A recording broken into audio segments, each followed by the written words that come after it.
大家好，今天要谈的种植分享呢，其实有点抓不到主题哈，既跟自然农法有关，也跟休闲种植或是慢活、疏活的视角有关了。就随着影片且走且说明了。眼前看到的，这是当初为移植完的黑芥兰啊，摆着摆着哈就开花了。对于自然农法有个说法是作物呢尽量保持多样性啊，这样地面上的微生物呢就可以越来越多也可让生态呢有更多样性的发展啊。若没有影响到作物的生长呢，就可以完全不用理会它这算是基础的精神啊。不过呢，当杂草长到比作物还高的时候呢，甚至是开花时适度的清理呢，大家应该都会觉得相当合理吧。而为了让虫害降低等待天敌的出现，让环境达到平衡就非常重要了。时常我们只知道要有多一点的物种来吸引不同的生物或昆虫驻足但若没有花的出现呢，自然就很难吸引到会被花蜜吸引而来的物种比如说是蜜蜂或是蝴蝶当然，如果你的种植区呢，若是有种植会开花的作物比如说豆科或是瓜果类的作物也许影响也不大。但若是主要都是以种植蔬菜为主呢，则最好是要种一些花或是将一些长天期的作物呢保留到开花了，这样生态呢才可以更容易丰富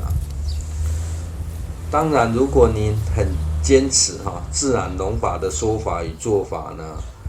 甚至还可以顺道进行留种经有多次的采种种植呢，驯化作物来让日后的作物生长呢更有抗病性与抗虫害个人的种植的菜呢是少量但多样性的方向种植感觉有兴趣的菜呢就种种看所以呢没有特别留种的习惯一直以来呢也没有说要遵从何种门派的自然农法了，所以呢才会说我的自然农法用字算是很小心的啦。而是相对于发展后期呢要求更为严谨的自然农法呢，个人的做法呢只是纯粹便利性或是环境限制下截取自然农法的精神而已啦。在此对于日前观众朋友的提问呢，顺道借影片来说明一下。而这种在种子形成时呢，让昆虫采食花蜜的过程算不算也是让种子呢提早接受大自然的洗礼？而关于热活、慢活或是疏活呢，在现在这个时机就近观察附近的变化呢，也许也是一种乐趣啦。偶尔停下脚步呢，映入眼帘别人庭院造景的视角或许就会有很大的不同这种乐趣呢，也许跟心态很有关系之外现在人手一机的情况下呢，由镜头拍下来的视角呢，远比直接用眼睛看起来相对更大也更清楚了。虽然 YouTube 建议开启直播与会员资格啦，但个人实在觉得没什么可以回报大家的观看只好耍冷一下对于频道内容呢，长期支持的观众朋友呢，个人目前也只能涌泉以报接下来的影片呢，来做个观察力测试如果您有空呢，且方便的话对于接下来内容呢，就可以先将声音与字幕都关掉，先看一遍直接先用直觉来观看影片的内容这也算是一种训练与测试观察与解读力的方法。很多时候呢，大家都习惯眼见为凭但是不管你的眼力有多好也看不出地球是圆的吧。因此呢，眼见不能为凭呢，非线性思考也是很重要的虽然不清楚有多少人会真的关掉声音与字幕不过机会只有一次当你不关掉呢，就很容易被我的说法牵着走而丧失掉呢给自己一个独立思考的机会了。以下正式开始个人的解读希望第二遍看说明的观众朋友呢，跟本人看到的世界呢不会相差太多然后其实也一直在考虑要不要听从的靠近不过呢，要打破他犹豫不决最简单的方式呢，就是拿个肉来吸引他嘛。不过您看看他的行为真的是戒慎恐惧再放慢看一遍咬了立即就闪开其实这跟他小时候整群被丢包吃不饱有关系断奶认养前呢，看到他在动物医院里面根本抢不到吃的啦。所以呢，虽然已经过了这么久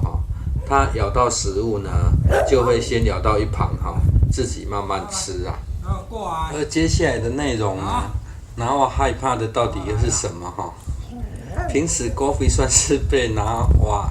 压着欺负了，但是遇到有人时呢，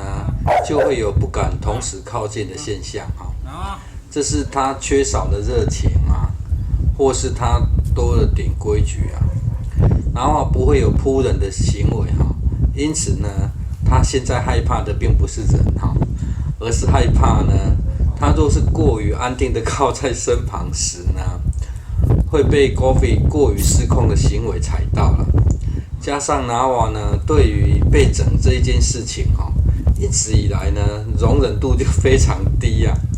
这也是为何他情愿呢，远远的待在一旁的原因而如果只看到 Goofy 争宠的样子呢，应该会觉得倍感尊荣吧。但若是也看到拿瓦的不同反应呢，完全就不是那么一回事了看图说故事呢，应该大家都经历过了。个人的学习经验是从冰冷的数据中找到有趣客观的现象因此呢，采用影像的主观解读呢，就相对保守不敢轻易妄下定论嘛。毕竟呢，同样一个连续的影像呢，不同的人来看结果却会有很大的不同如果生活背景或是经验差别很多的话解读出来的结果呢，也会有很大的差异至于这种静音观看影片的方法呢，也可以用来了解小孩子的思维模式甚至是培养看影像说故事的能力最后呢，再次验证个人说法坐在旁边看他们俩的行为呢，本来都是安定的躺着休息但站起来后呢 Goofy 先开始有了反应紧接着呢，拿瓦又进入了警戒模式尤其在捣蛋鬼站起来之后拿瓦马上又进入了警戒模式